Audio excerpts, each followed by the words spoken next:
So for those of you that may be new here or haven't heard the story of this little fish, this is Mudskipper, who's been affectionately named that because she moves along the bottom of the tank like a mudskipper fish.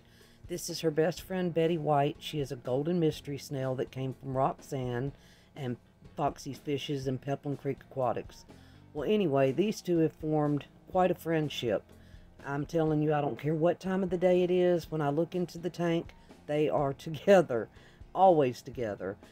And what happened with Mudskipper was, when I first got her, she was around 4 months old, and she started developing swimming problems when she got around 7 to 8 months old. I noticed that her tail was bending down, and I don't know if it was maybe a birth defect. I don't know. Also, she had been housed with the male Betta as a breeding pair before I got her. Maybe there was an injury. But when I first got her, the aquarium I put her in had snails in it. This is her begging because she is a little pig. It's hard to resist her. But when I put her in that aquarium, she ate a lot of snails. Maybe it was swim bladder because she does not have any buoyancy anymore. You know, most fish with swim bladder end up like going wonky sideways or floating weird or whatever. But she doesn't.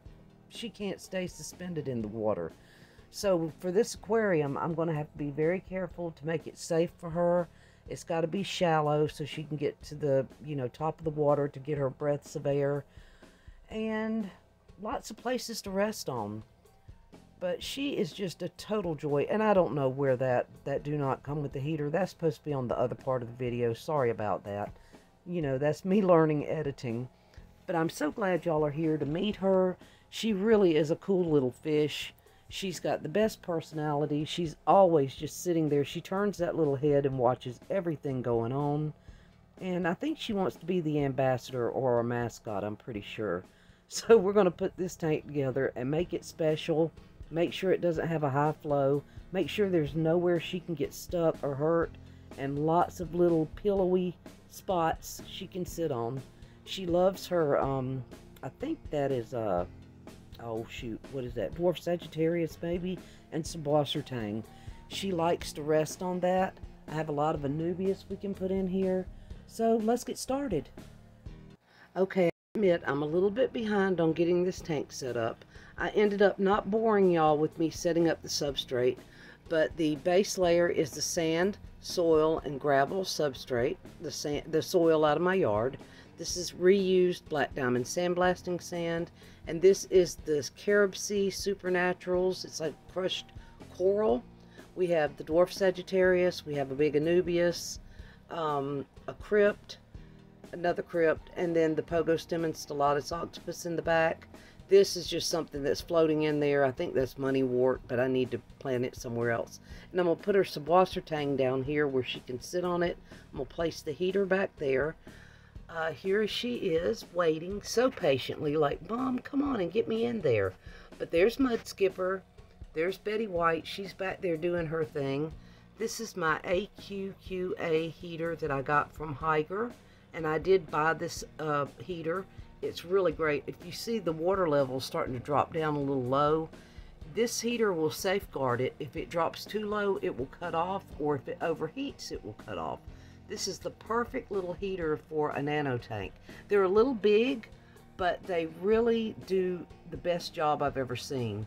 I see you there, baby. She's like, come on, Mom, let's do this. So we're going to drain this tank out. It's been set up approximately a week. We're going to drain it out. We're going to take this water and put it down in here and move her down here. But I think the little Marineland turned out pretty good. I think she'll like it. I think this little hillside will help her be able to get up to the surface so she can get her breaths of air. So hold on and we'll get her moved down. Oh, before I forget, I did find a little command strip handle here that I can put on there because these tops slide back and forth. This makes it a little easier to lift it up. And then on top of that, to slow down the flow, I have this pre-filter that I got from Aquarium Co-op. I said Co-op, that slides right over that outtake, and it slowed it down enough. And if you look, you don't see the plants blowing around. So to me, that indicates that the flow is slow enough for her to, or for any Betta to live in there. All right, now we'll get her moved. Sorry for the glare, but she's really enjoying this little log from Aquarium Co-op. So I finally got Mudskipper into her new tank. Here she is. She's loving it, having all these plants to rest on as she tries to swim. Looky there. And I also got her one of these logs from Aquarium Co-op. Can you see it? I know there's a glare. She's found it too, so it gives her an opportunity to get up top. I put this washer tang up under there. I think she's really liking her tank. It does break my heart to see that she can't get up into the water column, but believe me folks, she is really doing well. Now her and where is she? Oh, she's back there. Betty White, they're checking out the new dig, so they've been a little bit separated, but earlier I caught them both inside of the log together and it was really cute. But you can see how I set this up. There is like an intake back here under the heater where it's got the slots where you can, you know, the water goes into the filter. And so that's why this side is dropped down so low so that the sand can't get back in that compartment. And then I put the heater over it to kind of cover that up. So there you go. I hope y'all enjoyed me getting this together. The one thing I didn't show y'all was the compartment in the back where I ended up putting, I took out the cartridge and it just has the sponge and the Seachem matrix in it. So that was the only thing I did different besides adding this little handle for the tank. All right, I hope you guys are having a great day. Thanks for watching.